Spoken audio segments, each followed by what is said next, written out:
আপনি ঠকে গেলে আপনি নিঃসন্দেহে একটা ভালো মানুষ। আসসালামু আলাইকুম বন্ধুরা, সবাই কেমন আছেন? দোয়া করি সবাই ভালো থাকেন।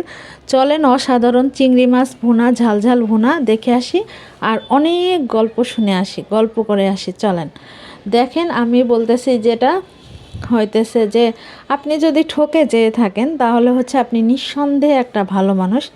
কারণ আসলে যারা প্রতারক, যারা মিথ্যাবাদী, যারা মিথ্যুক, তারা হচ্ছে যে কখনোই ভালো থাকবে না। আপনার সাথে যে প্রতারণা করছে, আপনার সাথে বিশ্বাসঘাতকতা করছে, দেখবেন এর থেকে ডাবল কিছুর শিকার হবে তারা।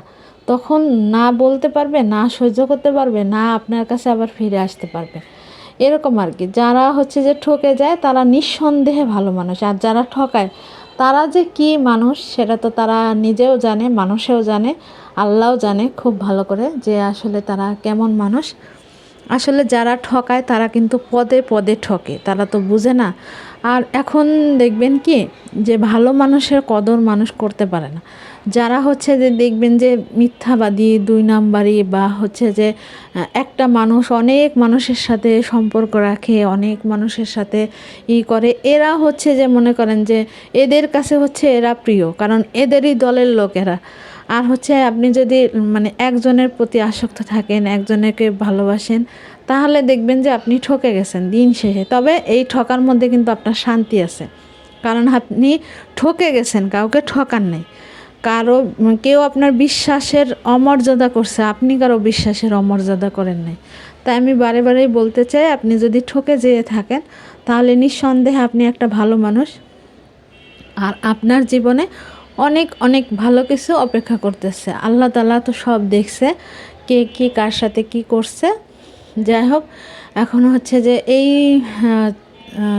26 সাল এসে, এই যুগে এসে যদি মনে করেন আপনাকে নিঃস্বার্থভাবে কেউ ভালোবাসে, একবারে মানে কি বলবো, আপনার কাছে কোনো স্বার্থ নাই, তারপর হচ্ছে যে সে পড়ে আছে, নিঃস্বার্থ ভালোবাসে, একে আপনি কখনো ছাড়েন না। একে যদি ছাড়েন আপনি জীবনে, আপনার সারাটা জীবনই যাবে হচ্ছে এরকম।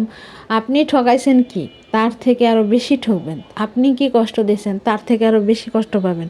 আপনি কি অবহেলা করছেন, তার থেকে আরও বেশি অবহেলা পাবেন, মানে বেশি কিছু পাবেন।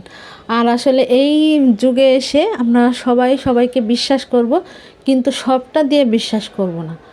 মানে নিজের আসলে যখন সে বিশ্বাসঘাতকতা করবে তখন যাতে নিজে সামলাইতে পারি, এরকমভাবে থাকবো। যাই হোক, আমার ছোট্ট একটা মেসেজ ছিল আপনাদের জন্য, যে ঠকে গেছে সে আসলে ভালো মানুষ, আর যে ঠকাইছে সে আসলে কোনো ভালো কিছু আশা করতে পারে না। আল্লাহ হাফেজ।